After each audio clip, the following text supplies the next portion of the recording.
What's happening, people? We are here today at one of my largest dairy farm producers. They're milking just over 1,000 cows, but it's actually between two different milking parlours. Right now we are at their newest one, which just started milking around a month ago, but earlier on we were at their other one, which is still fantastic, and I'm going to give you a farm tour.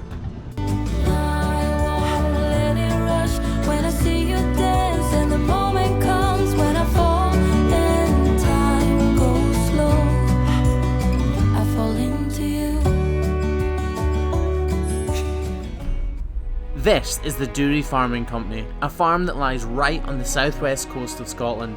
This farm has an incredible ability to grow extremely lush grass in huge abundance, and that's something that the farmer takes full advantage of by allowing the cows to graze outside almost all of the year. The rest of the year they're housed in these outdoor cubicles so they get fresh air, and they're calved in these large straw-bedded pens during the months of February and March. The 1,100 cows that currently milk here are actually split between two dairy setups, so they're milked in two separate parlours, and today we are trimming at both of them. We've got about 45 at the first place and about 15 at the second place. So stick with me if you want to see how I take off old blocks, use old-fashioned glue, and get a tour around this amazing farm. Most of the cows here just suffer from little cracks in their white line because they're walking a fair distance, and the tracks are quite hard. That's why we do everything we can, or the farmer does everything he can, to make sure that they're not walking on hard ground all of the time. The farmer's even gone so far as to line all of the cow tracks with AstroTurf, and they obviously love it because sometimes they even walk in single file right down the middle of the AstroTurf. So we get breaks in the heel here. It's easily fixed with the use of a block, a therapeutic trim, in other words me fixing it, and a spray of iodine and some open air.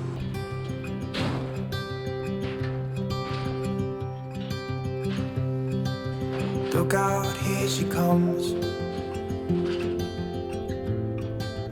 woman that I love. It's too bad she'll never know. Yeah, I can't tell her how I feel, because she has someone who makes her happy. I'm a ghost in these walls, or at least I try to be. Cause I hope that I'm not showing how I feel for her, cause she won't feel the same for me. I've got this picture in my mind. It's just the two of us, just the two of us. But I know I have to try to let her go, because she won't be mine. I listen when she talks, I watch her when she walks. She's giving me these feelings that I've never felt before, but she will never know that I love her so well.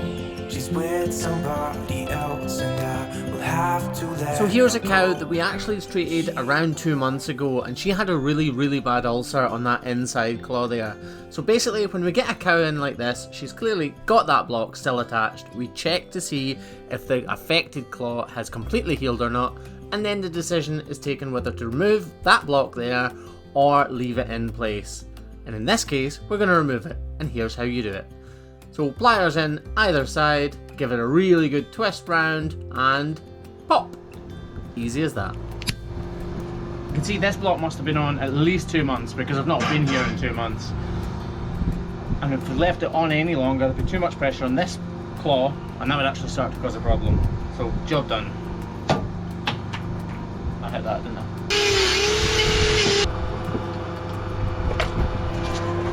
This one has a little ulcer here. So we're going to spray it with iodine and fix a block on. Only problem today is we've actually run out of the normal glue that we use, so we're having to use some backup stuff, which is really endless and annoying. Enjoying using the other glue? Not enjoying these little tubs. So this is actually one of the original glues that first came out when people started gluing blocks onto cows' feet instead of nailing them on. And it's a two-part thing. You have this little bottle of liquid, packet of powder, and you mix it all up, stick it on the claw, put the block on, and it takes a long time to set, but it does set really well. We just don't use it because it takes about 5 times longer than the tubes glue that I use all the time. It starts off really runny like this, kind of like thick cream. And you need to wait until it really thickens up and it'll actually start to heat itself. And when it starts to doing that, that is it really bonding together, and we'll put it on the foot. People sometimes ask why I only use the plastic blocks. Well, I don't actually. I use the wooden ones as well. It's just the wooden ones wear out much faster. This is an easy problem to fix and it won't take long to heal. So the wooden one will give a temporary, that's easy for me to say, temporary relief, and then it'll wear out, so we won't have to revisit it.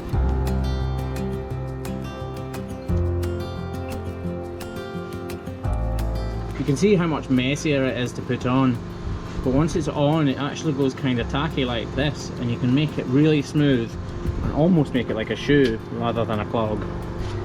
Notice the difference in quality of iodine, by the way. I bought that other stuff and it was absolutely useless, just ran off the foot, didn't soak in, didn't dry, and its healing properties probably weren't anything like as good as this. See how dark this hoof's gone? That's what you want, iodine like that. 10%. So out of all 1,100 or so cows, the guys here at these farms pick out all the lame cows and anything that looks slightly uncomfortable or slightly overgrown. That was 53 cows in total. Out of those 53 cows, I would guess around 25 or 26 were actually slightly lame, with the rest being just overgrown. That is an incredibly good percentage of about 2 to 2.5% lameness throughout the herd. This farm is doing everything it can to get as close to zero lameness as possible.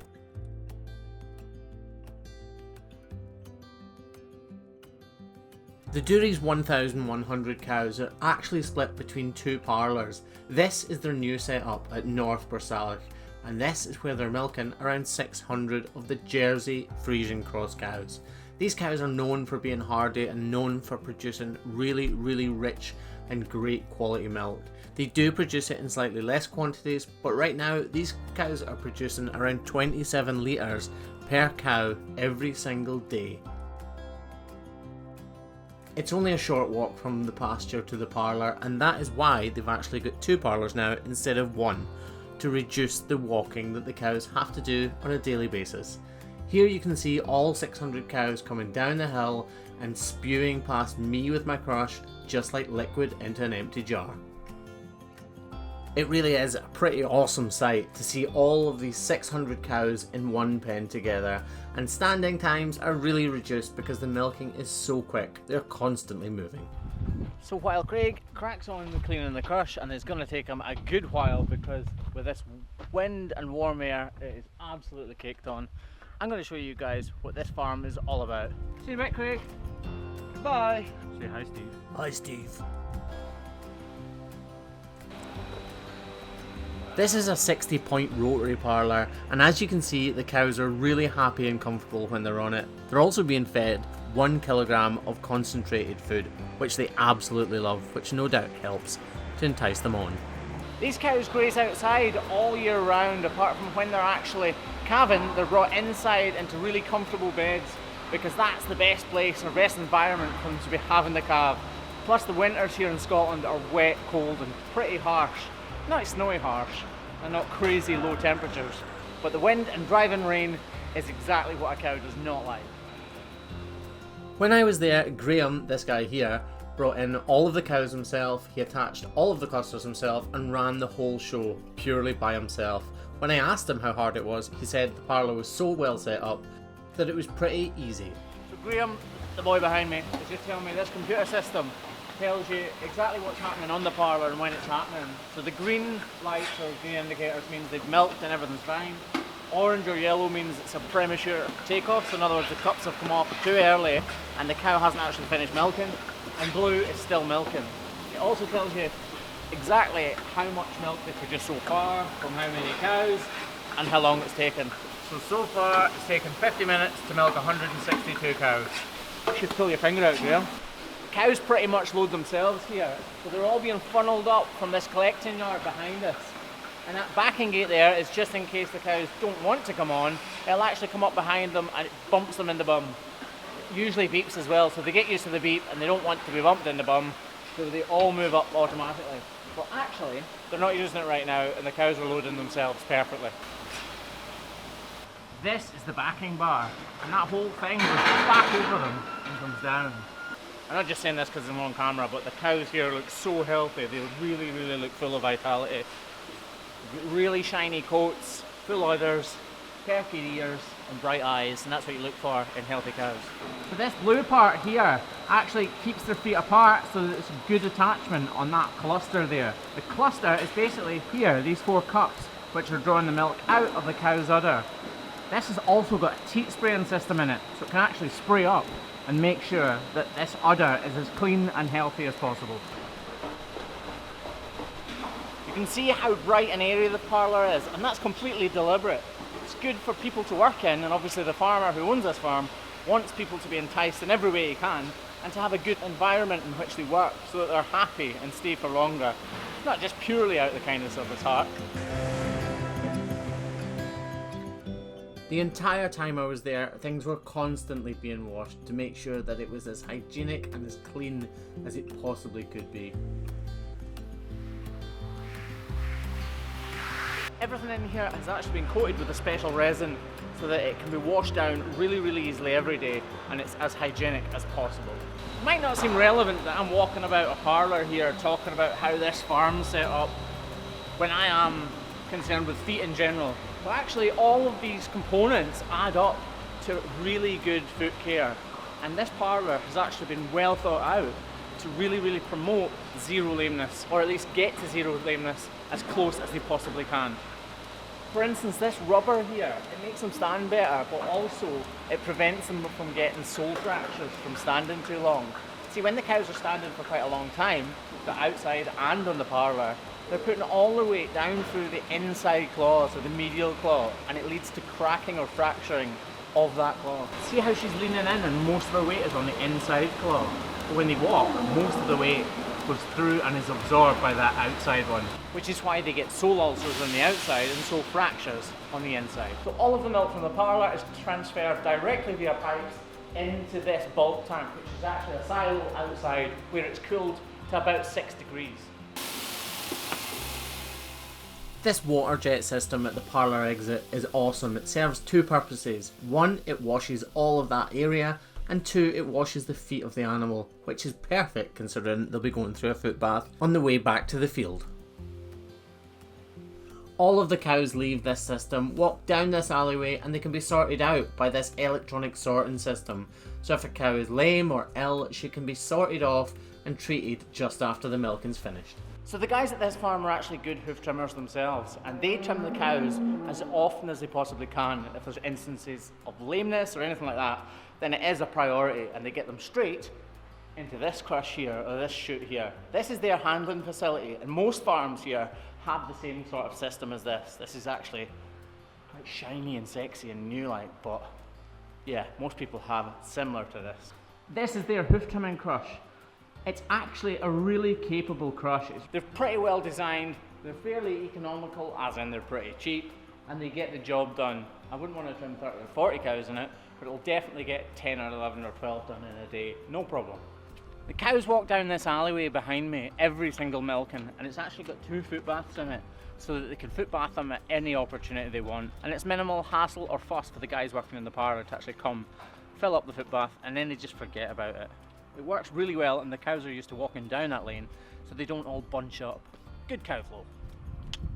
Both here at the new setup at North Bursalach Farm, and over here at the Dury's original setup, once the cows pass down through the alleyways and through the footbaths, they're allowed to wander at their own pace, down the cattle tracks, along the strips of AstroTurf, and as you can see here, they clearly love the AstroTurf as they're walking in single file, because that is exactly where the strip of AstroTurf is.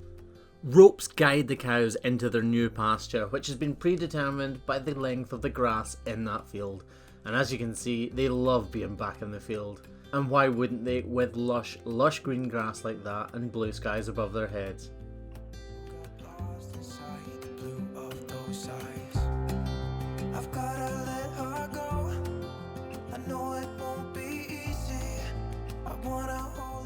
So guys, if you've made it this far, thank you very, very much for watching again. I really appreciate all the comments, all the love, all the likes, and all the subscriptions.